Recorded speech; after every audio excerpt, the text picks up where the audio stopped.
Bonjour, bonjour à tous. C'est un grand honneur pour moi d'être ici. Et je commençais du poème.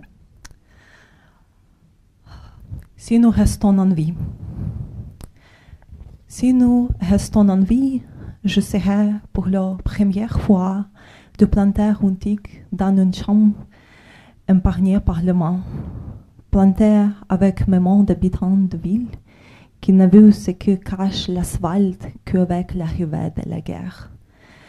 Si nous restons en vie, nous habiterons la terre où chaque respiration donnée nous ramène à tout ce qui a été éprouvé, invisible et violent.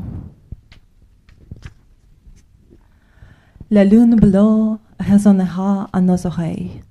Chaque hiver, la glace m'écoutera aux montagnes et aux steppes encore tourtes. Cela sera fini du romantisme. Le romantisme a déserté la fronte avec l'héroïsme. Elle me lasse brusquement ta présence, aux cheveux gris et pleins de passion. Nous inviterons la mort à se réchauffant près du feu de bois. Elle nous battra avec ses bâtons, nous frotterons ses mains glacées. Si nous restons en vie, je subirai avec moi de douleur la lumière douloureuse du printemps qui me blesse. Elle qui rejaillit chaque fois à la fin de l'hiver que je ne peux oublier. Dans ces pays où chaque hiver ne s'est oublié. Merci beaucoup.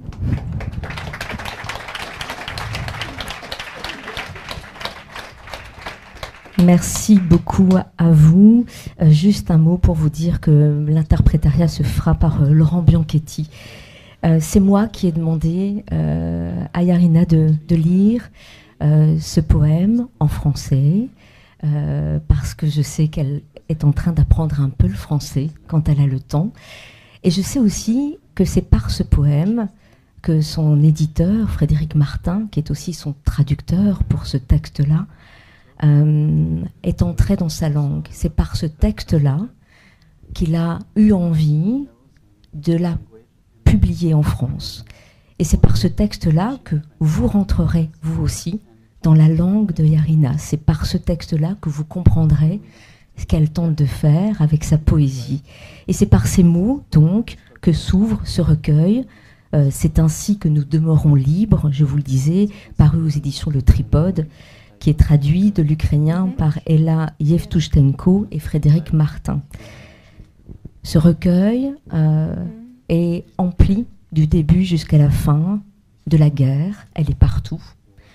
Elle est derrière tous les mots. Elle est derrière toutes les phrases. Elle est le présent. Elle est aussi le passé avec ses morts, les amis disparus, l'amoureux disparu, tué. Elle est l'impossible avenir, très souvent, l'avenir à envisager quand on est sur le front. La guerre, elle est aussi là où vous écrivez vos poèmes quand vous avez le temps. Ce recueil est habité par la perte des amis, le souvenir de ceux disparus. Ce recueil est habité et traversé par la mort, du début jusqu'à la fin. La mort presque inévitable, on y reviendra. Vous y écrivez, dans vos poèmes, l'attente, la nuit, les silences et la solitude, avec une tentative du début jusqu'à la fin d'écrire un « nous ». Et donc de faire ce qu'on appellerait un lieu commun.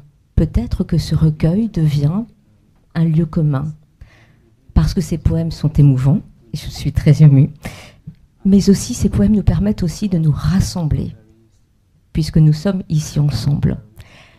Et il y a une chose qui m'a profondément plu dans ces poèmes, et on verra toute la valeur de cette poésie, la force de la langue que vous avez. Il y a un pouvoir de la littérature. C'est le pouvoir immense de pouvoir mettre un R minuscule à Russie. Et ça, je trouve que ça incarne une forme de résistance assez incroyable. Alors je ne sais pas si c'est son choix, on va voir. Le problème de la traduction, c'est aussi des fois des choix de traducteurs. Mais tout de même, mettre un R minuscule renvoie peut-être un pays qui se croit majuscule à un autre endroit.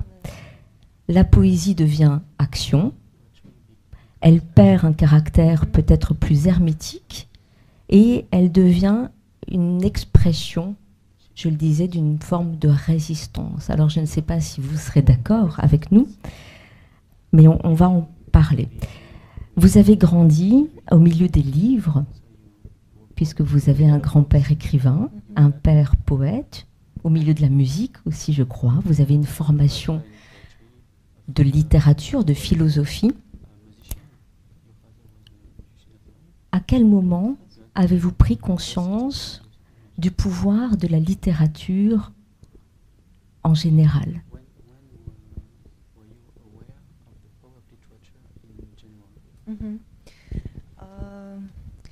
Merci beaucoup pour votre bonne note de mon poème. For me, literature started when I was a kid. I am the Ukrainian from very literature family. My father is also poet and musician in Ukraine, and my grandfather was a famous novelist. Like he wrote humorous novels. So from the very childhood, I was surrounded with literature and lots of books. My grandfather loved classics very much, for example, and a lot of authors actually influenced me as a poet. Tout d'abord, merci pour cette attention pour la lecture du poème. Effectivement, quand j'étais enfant, j'étais entouré dans ma famille en Ukraine par mon père qui est poète et musicien, par mon grand-père qui est un romancier connu en Ukraine, avec notamment des romans humoristiques. Donc, enfant, j'ai toujours été entouré par la littérature. Mon grand-père adorait notamment les livres classiques. Alors, du coup, est-ce que, enfant déjà, vous avez trouvé dans la littérature une forme de résistance, une forme de possible pouvoir ou pas comme ça? Quelle place avait la littérature pour vous?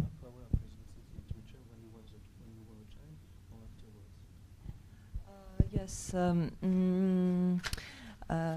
I said it before, actually, in the previous events. In Ukrainian literature at all is very connected with Ukrainian identity, actually, because generations of Ukrainians, when we didn't have state, when we were a colony, and Ukrainian artists, I mean, generation of Ukrainian artists, they hold this memory about our fight for our independence and our identity. And as a child, I read actually a lot of this literature. When I was a little girl, like 7 years old, and Ukraine just become independent, I felt a lot of like Russian influence and propaganda around me and the pressure of Russian language. And for me to keep Ukrainian language as it was traditionally in my family was a great honor. I actually felt that we have war already at that time, because I felt that there is a war against my identity. And so, of course, there is always resistance in Ukrainian literature and in Ukrainian language. To write with Ukrainian language is historically it was a kind of a resistance, but I'm happy to say that now in my generation Ukrainian language is something very natural. Like we have all books in Ukrainian, and generation of youth who speaks mostly only Ukrainian, and that actually what we fight for.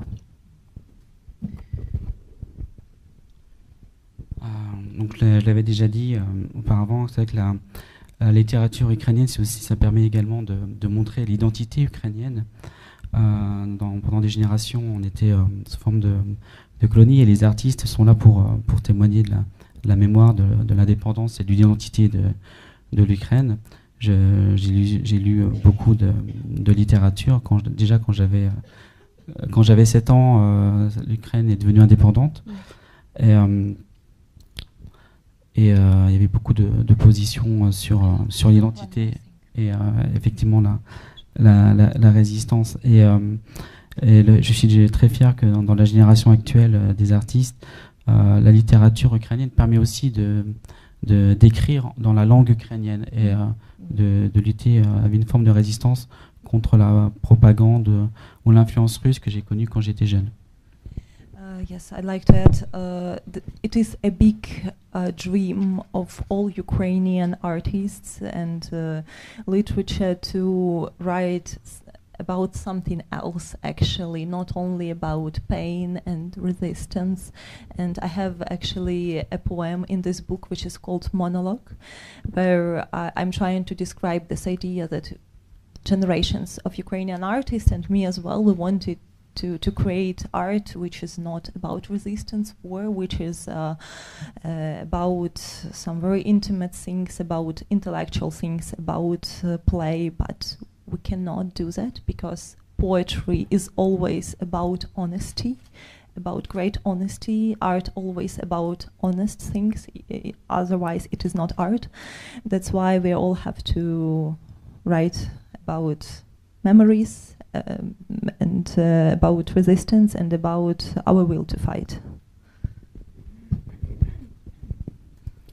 C'est toujours un grand rêve pour nous, les artistes ukrainiens, de ne pas toujours écrire sur la souffrance et la résistance.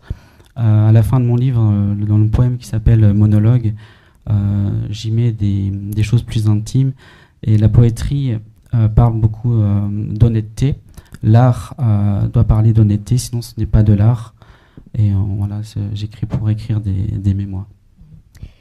C'est bien que vous parliez de ce poème qui s'appelle Monologue et qui montre toute l'ambiguïté dans laquelle vous êtes et ces rêves impossibles. Vous écrivez, je voudrais dans mes écrits faire écho à Ovide, à Borges. Je voudrais y parler des objets avec Heidegger et marcher sur le fil avec Nietzsche. Je voudrais bien, 3 petits points, mais je suis issu d'un peuple qui depuis des siècles défend son grand pays.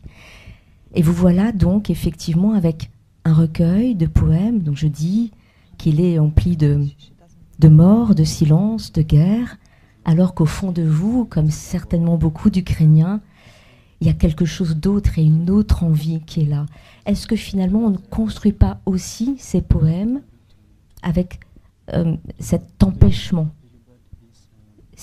presque ce destin-là, comme vous le dites?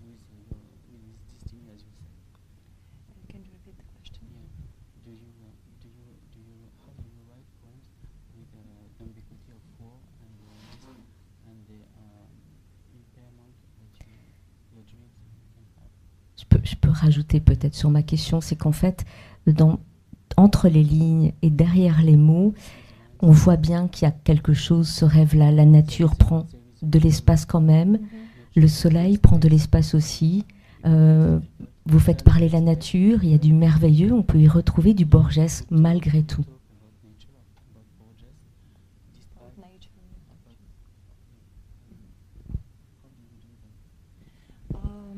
Yeah, I see. Actually, this book is about a very specific feeling which Frontline gives to soldier and which gives to human. I told already about it that the fight and the presence in the front line, I've been there already for my 4 years. You start to understand in very different way all the things like love, like death, like aging, and for soldiers and for Ukrainian soldiers, our territories and nature, which I've written in my book, it's not just actually about beauty, this is about much more. So we treat our landscapes and rivers as people, which we lost, as well as our comrades, because it is very difficult feeling to live with memory about territory which is not yours, which you cannot control anymore. In this book there is also a poem about river, Siversky Donets, it's called in Ukrainian. This is the river in Donetsk region on Donbass, which was for 11 years a front line, river as a front line. And I'm regarding even mystically to it, because to this river, because it helps to keep defense. And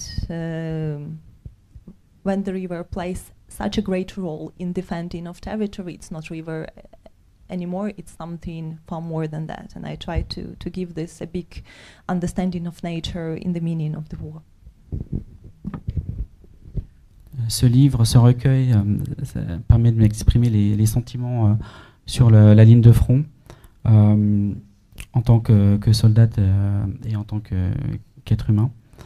À la fois au passé et au présent, ça fait déjà 4 années que j'y suis, et ça me fait amener différentes manières de penser sur l'amour, sur la mort, sur le vieillissement.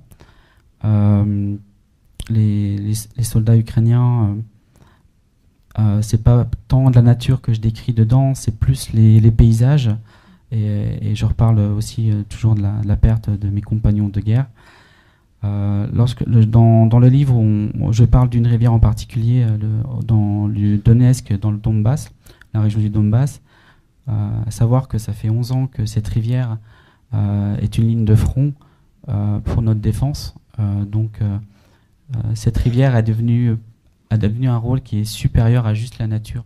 Elle est devenue plus que ça. Vous dites même qu'elle est votre artère, elle est votre peau. Cette rivière est une frontière.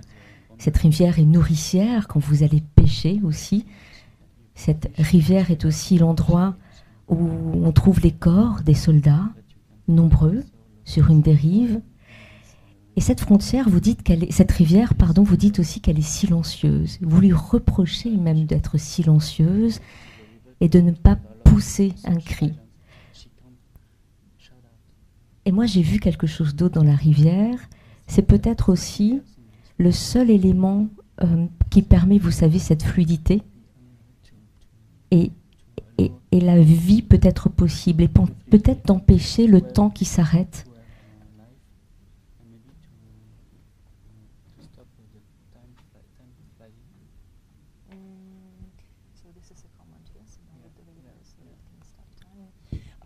Yes, the time actually on the war is very different as in peaceful time, and in this poem about which we talk.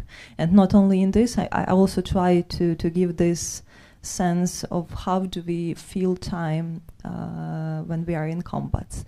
Like few minutes can be more important actually than a month, like in peaceful life, because you can live with a few minutes like very long, intense. For example, I would like to give you actually a story. One of the poem. I created one of the poem. I think you should translate. Oui, j'ai parlé du temps dans les poèmes et dans les combats. Quelques minutes pendant la guerre peut correspondre à un mois dans une vie en temps de paix. Ces quelques minutes sont très intenses, c'est ce que j'ai voulu décrire dans les poèmes. I have a cycle of poems called Left in Occupation. In this book there are 3 poems, Left in Occupation, and in this poem I reflect on things, people, houses, homes we left in occupation. And this cycle was written after one situation that I have in March 2022. March 2022 was the hardest month in my life. It the first weeks of the full-scale invasion. Dans le recueil de poèmes, j'ai écrit un cycle de 3 poèmes, ce qu'on a laissé sous l'occupation. En fait, ça parle de certains objets qu'on a laissés en faisant la guerre. Et le mois de mars 2022, j'ai décrit, en fait, c'était le mois le plus dur que j'ai vécu dans ma vie. This was 9 of March when my platoon had like the hardest combat actually that I had in my experience as a soldier. It was in the village Zachativka, the Donetsk region, 40 kilometers north from Mariupol. Russians moved very quickly north, and we defended the village when we had 4 times less forces than Russian. Like they had everything, artillery, lots of weapons. We had only rifles and grenade launchers. Le plus dur combat qu'a connu mon régiment, c'était le 9 mars, où on défendait un village. Ok, jusqu'à 40 km au nord de Mariupol. Et c'est un combat où les Russes étaient 4 fois plus nombreux que nous, avec beaucoup plus de matériel. That was the moment we were managed to defend this village for around 5 days, and it was like a big result for us because we had nothing, like 5 days, and then we have to step back. And in this March 9, they managed to actually go from 3 sides and occupy the village, and like for 3 minutes on our position I saw 4 wounded comrades near me. As a combat medic, I should went from 1 to 1 to give first aid, and one actually died, and we couldn't evacuate his body.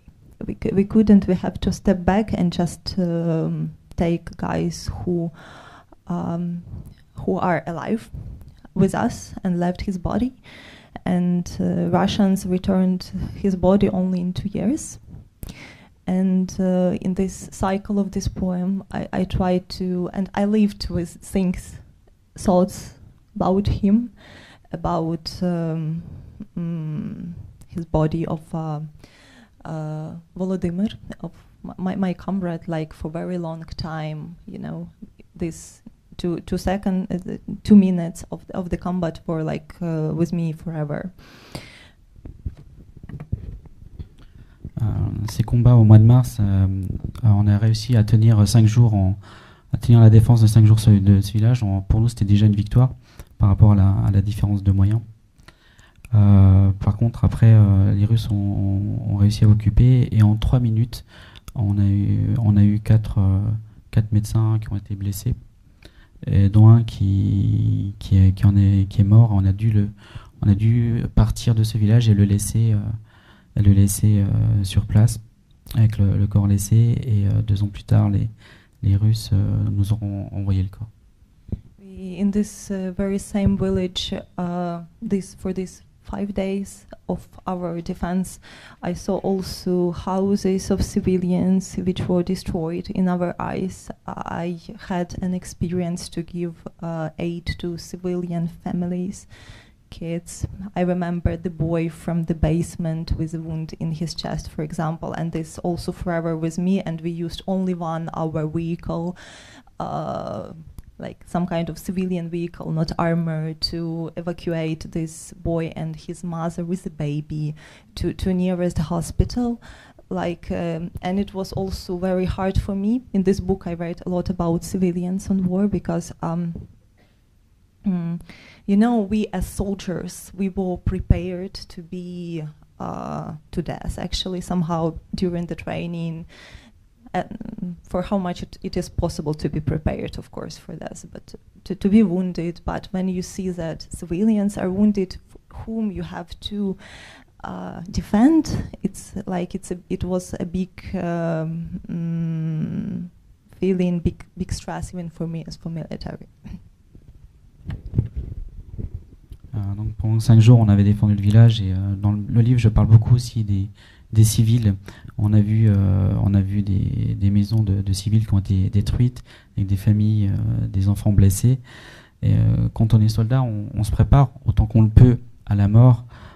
Par contre, lorsqu'on a des civils qui sont blessés, qu'on doit défendre, c'est beaucoup plus difficile et moi j'ai eu beaucoup plus de stress. J'aurais pu démarrer par ça, mais j'aimerais que vous nous expliquiez aussi la raison pour laquelle vous n'avez pas hésité, avant même d'ailleurs l'invasion russe de février 2022, à vous engager, d'abord comme infirmière, puis comme soldate.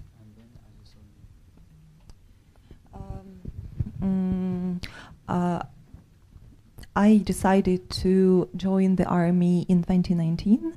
Actually, I wanted to join even in 2014, but in 2014 I became mother. So, and in 2019 I saw a terrible situation. Actually, that we had a quite active trench war during all these years, from 2014 up to full-scale invasion, but the world didn't know about that at all. And our politics prefer not to talk about it. I don't know, maybe they try to be nice with Russia, and they didn't talk. And I felt this kind of oblivion of losses. Like my partner was killed in 2020 by Russian sniper on the front line, and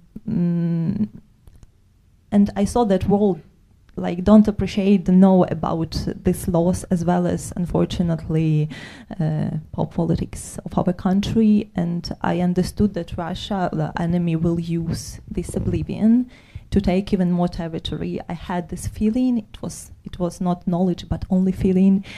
And so, as a paramedic in 2019, I saw the front line in oblivion, which needs medics, needs lots of a lot. These soldiers on our front line in 2019, they needed lots of stuff, and they were living for 8 months in trenches, and no words about their fights. And I decided to join just to show that we still need resist, that we still need to prepare to something. And unfortunately, I was right. So first, I worked, I had service from 2020 to 2024 as platoon combat medic. So I wasn't in hospital, I was working with a group of reconnaissance as a paramedic, as the combat medic who gave first aid. And right now I changed my profession to drone pilot because I want to influence battlefield more after these years. J'ai rejoint l'armée ukrainienne en 2019. Je ne l'ai pas fait plus tôt parce qu'en 2013, je suis devenu maire. En 2019, a commencé les guerres de tranchées. Et les politiques à cette époque, en début, ne préféraient pas trop parler de cette guerre. Et pourtant, j'avais déjà vécu des pertes. Et en 2020, mon amoureux a été tué sur le front par un sniper. Et je ressentais que les Russes allaient continuer à envahir mon pays.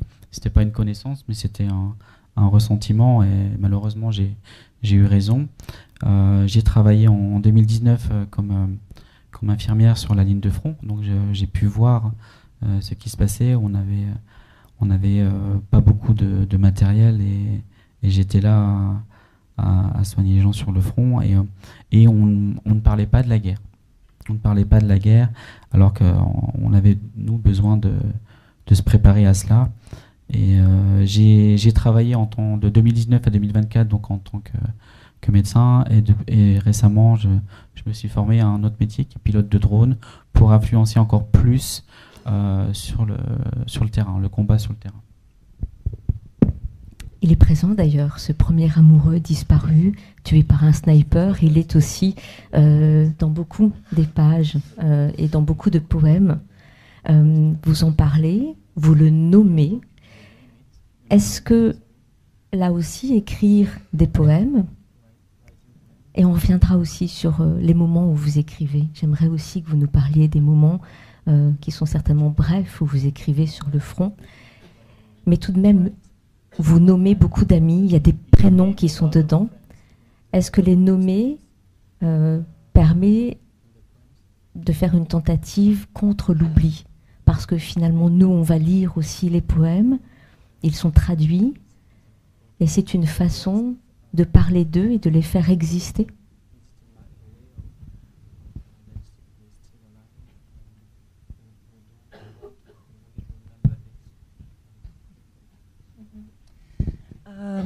Ukrainian edition of this book is actually dedicated to 5 my comrades.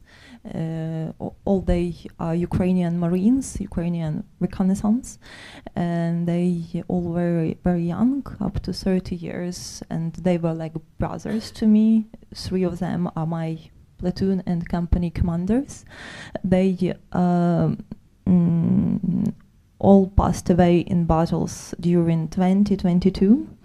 So I decided to publish this book. This was one of my first motivation in order to save memory about them.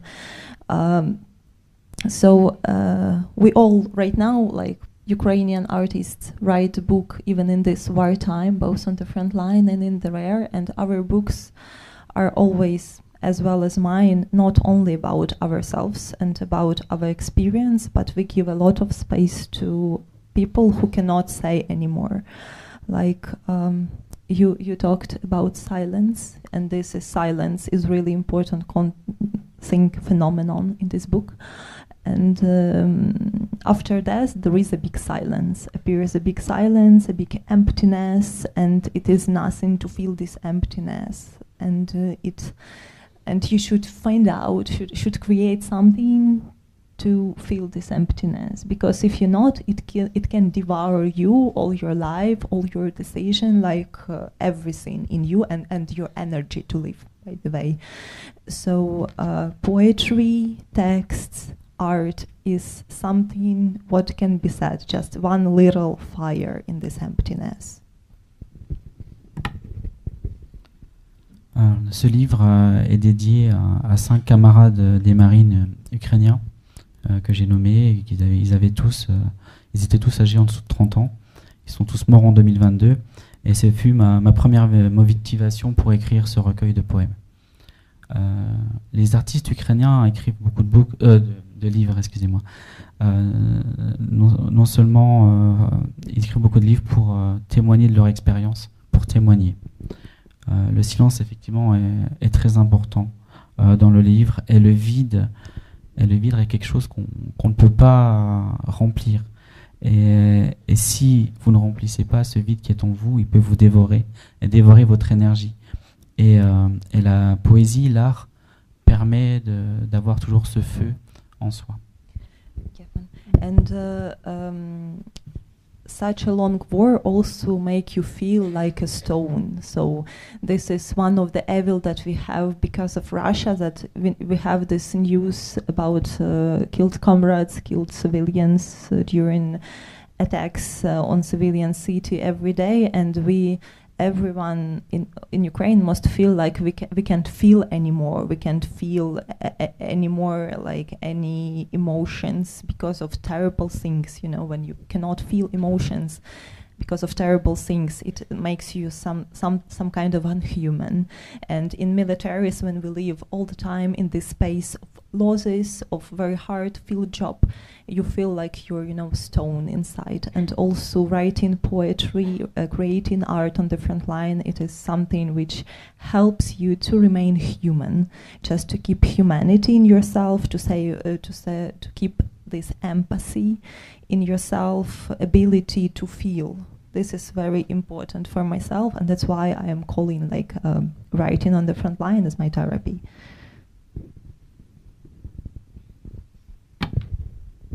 La guerre est très longue. Et on peut être ressenti comme des pierres, avoir un cœur de pierre, si je reprends l'expression.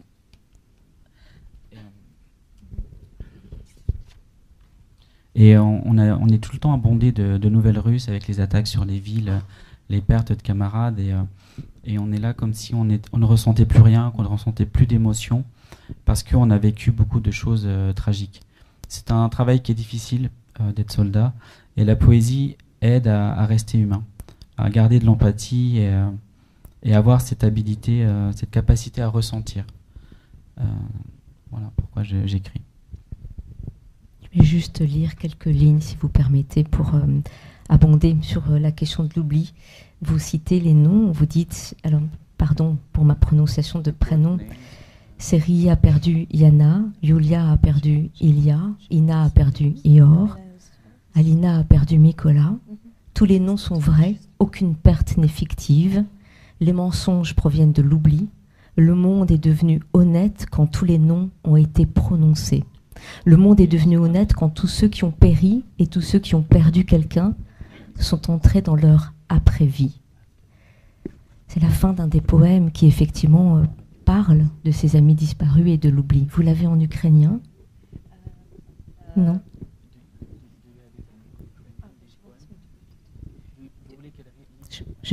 Je veux bien. Створення світу, яке не згадують. Не треба багато розуму, щоби плакати на могилах, написав хтось, коли війна стала звичною. Настільки, що стали вагатися, чи це досі війна. Коли світ не зруйнувався, коли сонце не згасло, коли в мовчання з'явився голос, і ти живеш так, ніби вже закінчилося твоє життя, ніби кінець вже позаду, а це після життя, серед вічного літа і зброї.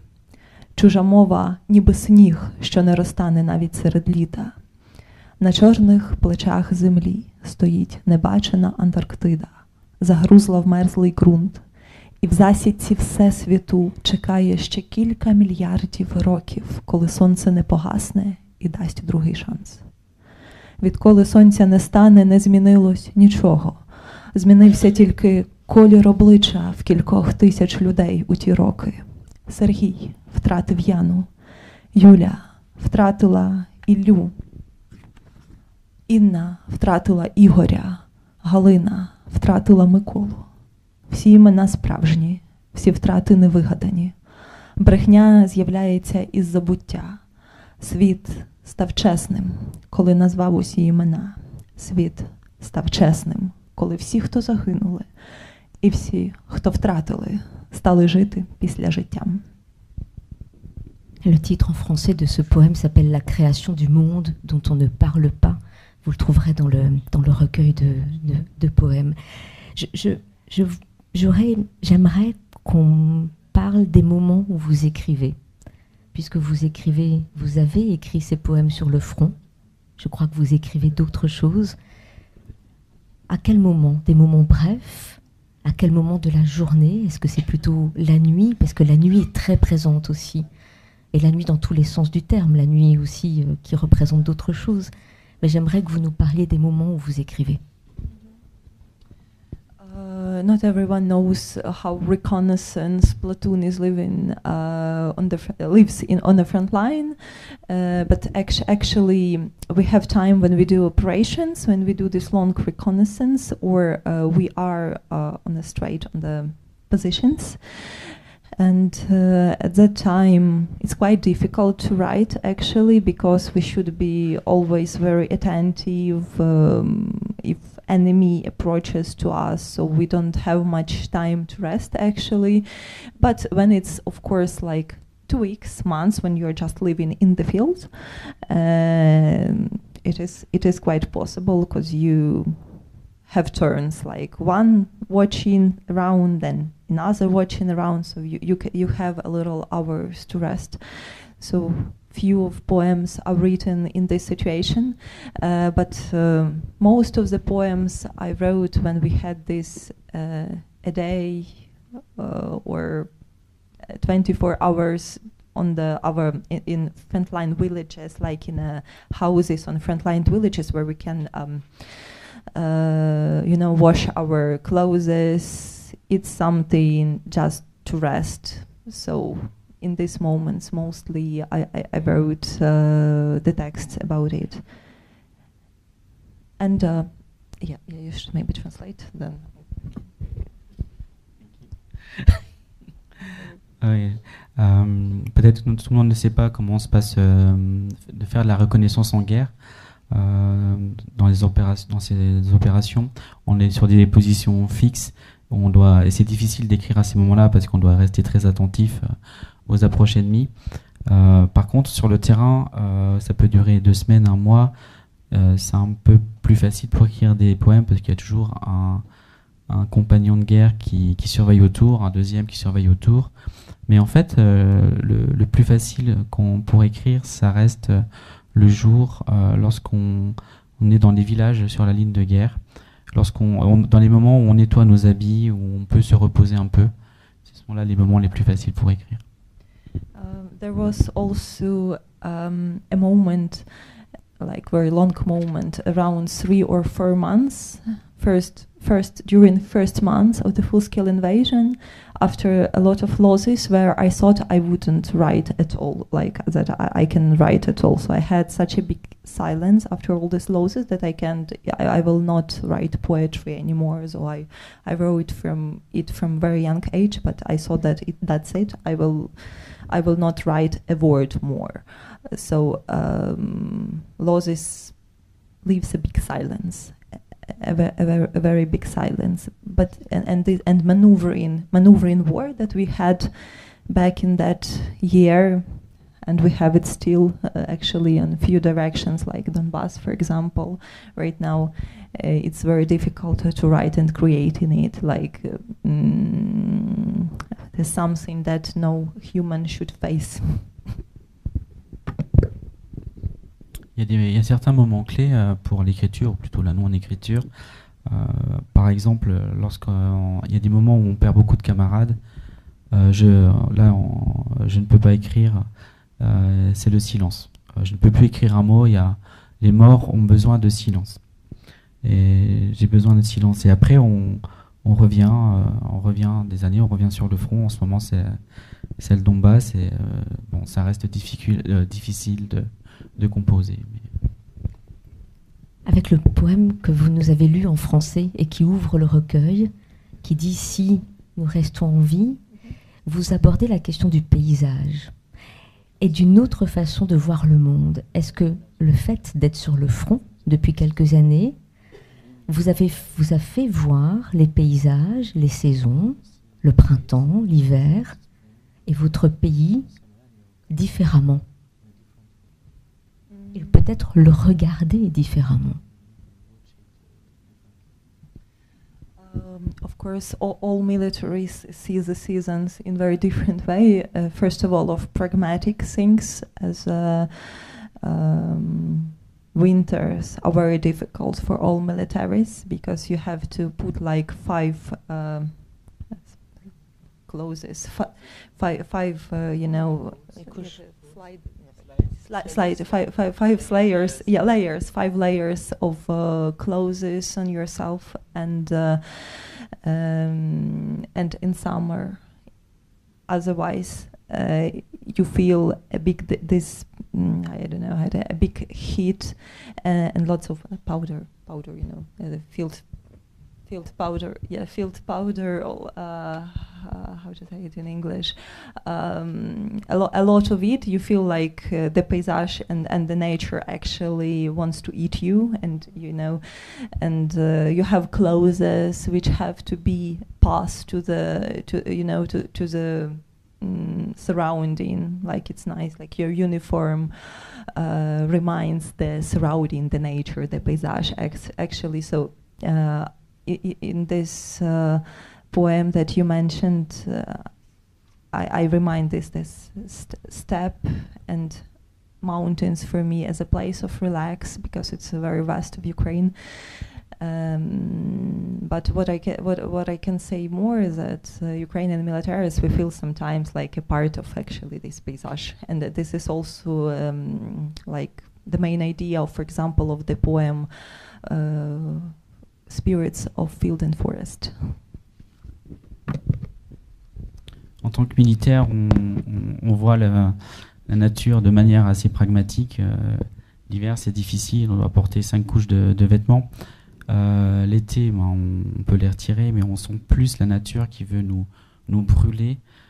Mais finalement, nous, on doit s'adapter et adapter également notre manière de nous habiller aussi à l'environnement par rapport en tant que soldat.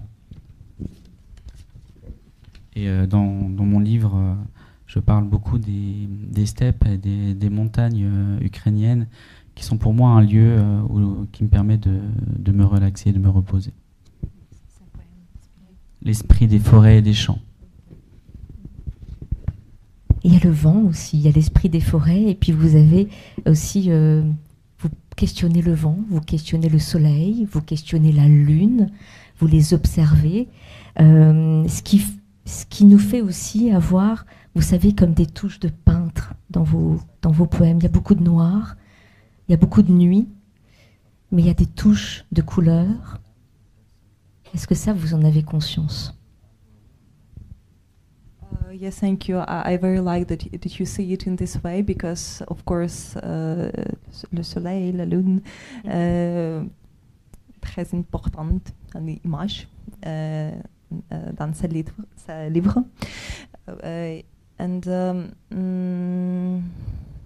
You know, being on the front line at all also makes you think a lot mythologically. For example, the sun, la lune, is something else, is something more for you than it is, because as I said, in military right now, because we are not allowed to dismiss from army, because we are not allowed to have in us alive, my generation of youth, we cannot allow ourselves in us alive, like to travel or something like this.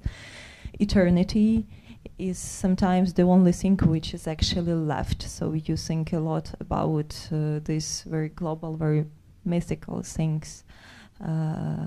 Lots of frontline poems of my generation are actually prayers. Sometimes it's prayers to God. We have a lot of referring also to God, to something bigger than us, because sometimes it's all what is left for us. J'ai beaucoup apprécié ce que vous avez dit, merci. Oui, le soleil et la lune sont très importants. Le soleil, c'est même quelque chose d'autre. Nous, soldats, on ne peut pas déserter, on ne peut pas vivre et voyager comme vous. Il y a quelque chose d'éternité qui est parti. Et pour certains des artistes ukrainiens, les éléments de la nature sont même des choses mystiques. Des poèmes, certains poèmes sont même des prières à Dieu, à quelque chose qui est plus grand que nous. Et puis il y a un rapport au temps, puisque votre poésie, je le disais au départ, a un rapport au temps. Le passé, les pertes, le temps, l'entretemps, je crois que vous l'appelez à un moment donné, quand vous parlez de la rivière, vous l'appelez entretemps. Les titres de vos poèmes sont aussi entre parenthèses, comme si le temps s'était peut-être arrêté. Et vous questionnez le fait de vieillir. Le vieillir, c'est demain, c'est l'avenir. Vous avez 30 ans, et vous dites à un moment donné, tout de même, on se met à dire que ce serait bien de devenir vieux, alors que vous n'imaginez plus du tout la vieillesse. Qu'est-ce que ça veut dire pour vous, ce temps qui passe, et quel rapport vous avez justement maintenant à ce mot vieillesse?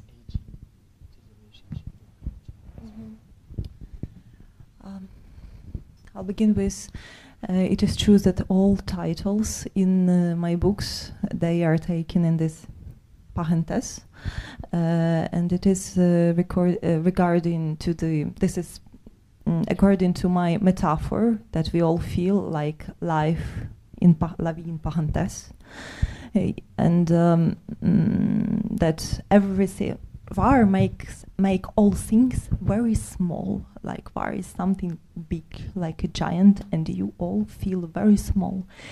Even when you are a combatant or soldier who can do something, you still feel yourself very small in it, like very, very tiny and small.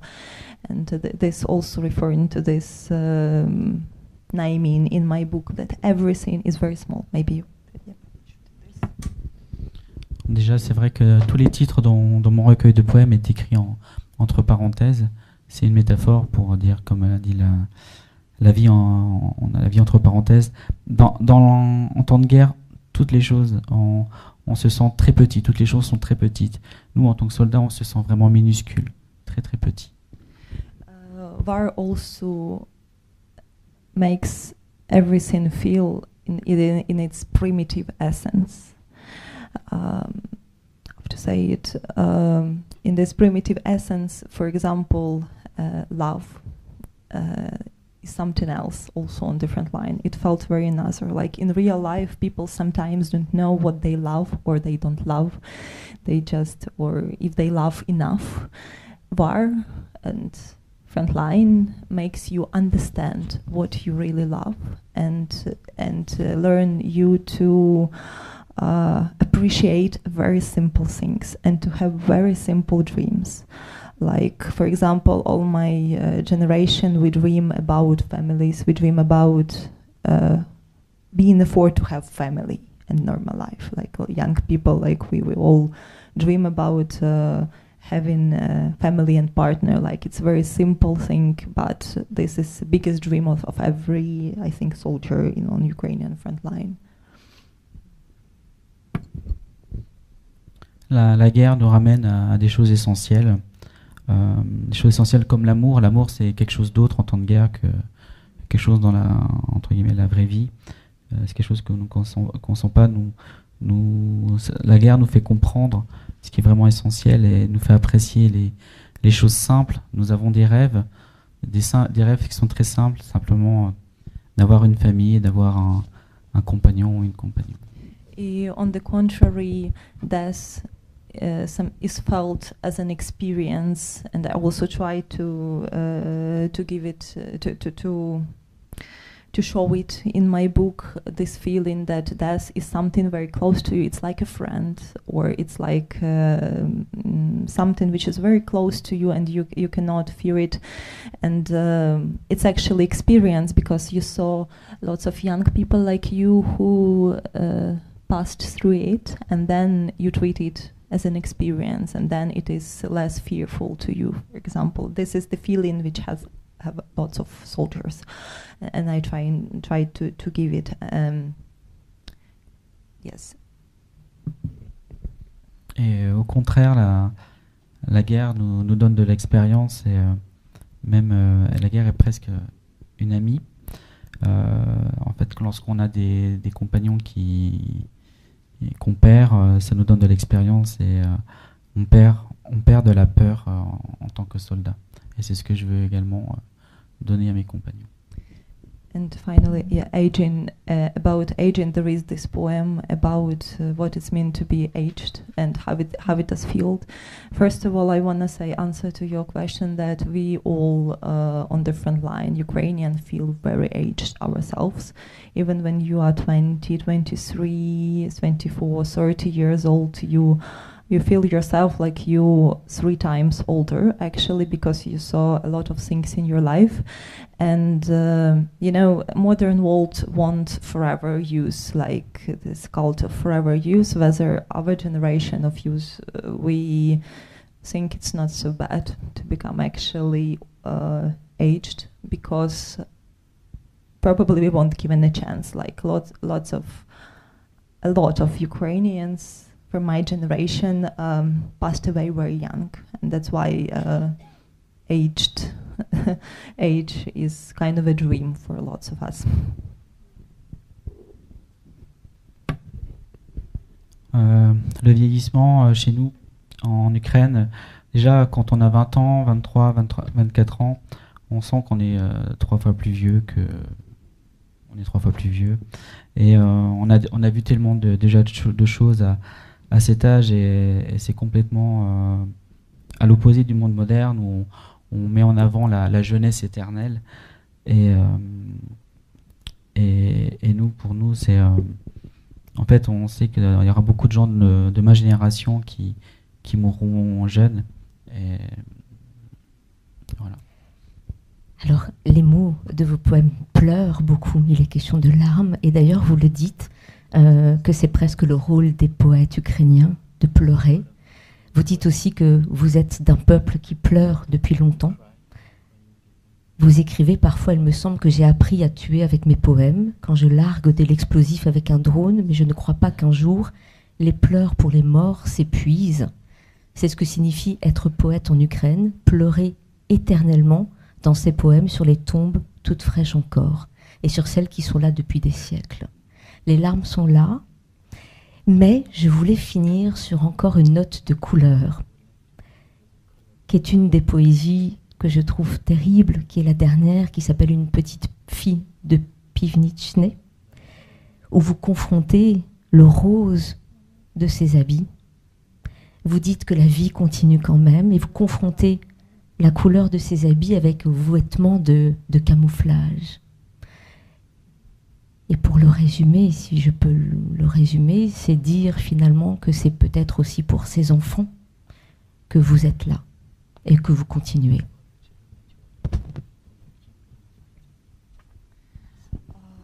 Yes, thank you that you reminded this poem. It's very important. This poem is about a real small girl which I saw near Piwniczne is a village near Toretsk. This is a city in Donetsk region, a city of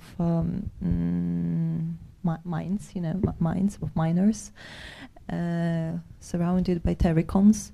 And I remember we were driving our armored vehicle, and I saw this girl, like 7 or 8 years old, all in rose clothes, and that she remains in a very frontline area, and her childhood is there.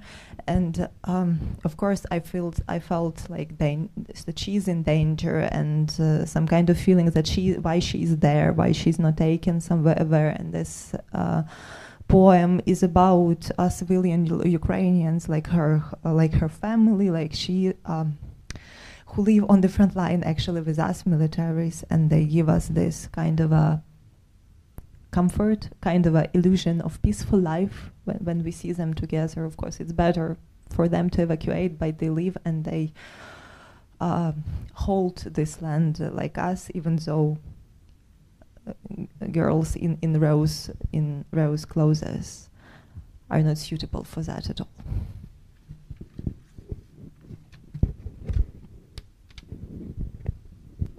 Alors oui, ce dernier poème parle d'une petite fille qui a 7-8 ans, qui vit dans un petit village dans la région de Donetsk, à Toretsk,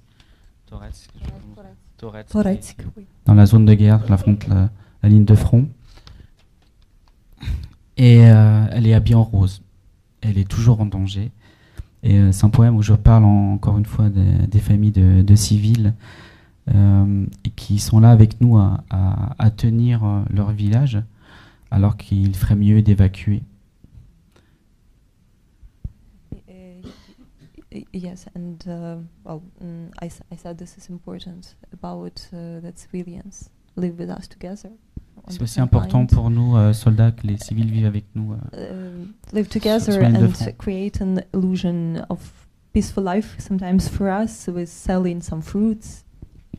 Et en fait, de vivre avec les civils, ça nous permet de créer une illusion qu'on vit en paix. Et on vend de la nourriture, on s'échange. So they hold this land against occupation as well, with their power and the courage to live in such circumstances and in their homes. Et ils tiennent leur village, et ça nous donne aussi du courage à défendre ce territoire. This poem for them. Et ce poème leur est dédié. Merci beaucoup. Est-ce que vous lisez encore? Est-ce que vous lisez? Est-ce que vous avez encore le plaisir, la force de lire? Et dans ce cas-là, que lisez-vous?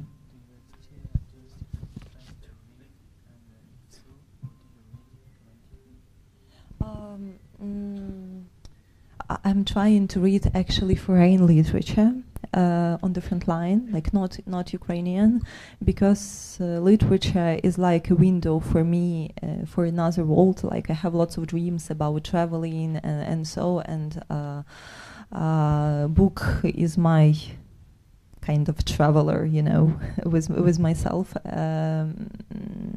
I really love actually French literature, and I have lots of books. For example, I love philosophic literature. Like I'm reading Simone Weil right now. I'm trying to read it because I love this philosophy of like suffering as a power. About this concept, for example, I was presented by our Frederic Martin from Tripod, yes, editor of and translator of the book by Blaise Sanjar. So I'm reading also Blaise Sanjar and love his poems very much, and have lots of Apollinaire books right now because of my connection to France. I love them as well, and it helps me to relax reading this, and learning French language online is also something which helps me to relax a little from combat job. La littérature, lire me permet de voyager. Je lis beaucoup, j'apprécie beaucoup la littérature française. Grâce aussi à mon éditeur, Frédéric Martin m'a présenté des auteurs. Je lis Blaise Sanjar. J'adore Guillaume Apollinaire. Ça m'aide à me relaxer. J'apprends en ce moment le français. Ça m'aide à me relaxer. On va finir parce que le temps tourne malheureusement. Je vous observe depuis le début et je vois et je lis ce que vous écrivez. Chaque femme abrite une combattante. Et je vois ça aussi en vous. Mais je vois aussi ce qui se passe après, ce que vous écrivez. Chaque femme abrite une combattante qui devra seule traverser les ténèbres. Et alors toute aide est insignifiante. Et alors toute épaule est inutile. Et alors tout ce qui est lourd est porté à deux mains. Et alors tout amour est vécu puis oublié. Et alors toute solitude est tienne. Et alors toute la nuit du monde est comme le soleil, solitaire, d'une vie isolée. Est-ce que la publication, alors je ne l'ai pas dit, mais vous avez eu un des plus beaux prix avec ce recueil de poèmes en Ukraine en 2024. Vous avez cette traduction en France dans une très belle maison d'édition avec un très bon éditeur. Est-ce que le fait d'être publié permet d'être un peu moins seul, d'être un peu moins isolé et permet une consolation?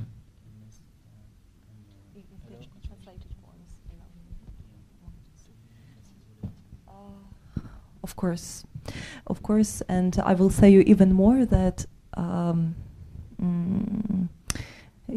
reading my poems in Ukrainian quite painful sometimes for myself, because I remember things which I want to forget, and when I hear it in French, and especially actually in French because I love the sounding, I see it as from the side, you know, I see it like independently, and of course it makes me less lonely, because we all feel very lonely actually in Ukraine with our fight, that we the only one to deal with a very big evil, and to see your support of Ukraine is a source of inspiration for myself, and this book is like a gesture of respect to my country. Bien sûr. Lire mes poèmes en ukrainien reste pour moi douloureux, parce que ça me rappelle directement des moments que j'ai vécus, et le fait de le lire en français, et j'adore les sonorités françaises, ça me fait le lire d'une autre manière, et je me sens moins seul, parce que oui, sur la ligne de front on se sent très seul, et le fait d'avoir ces publications, ça m'aide, c'est un soutien. Ça me donne de l'inspiration. Alors vous ne restez pas longtemps ici, mais vos livres sont là, vos poèmes sont d'une immense force, je vous le redis. C'est ainsi que nous demeurons libres aux éditions Le Tripode. Merci beaucoup. Merci à vous. Merci à vous.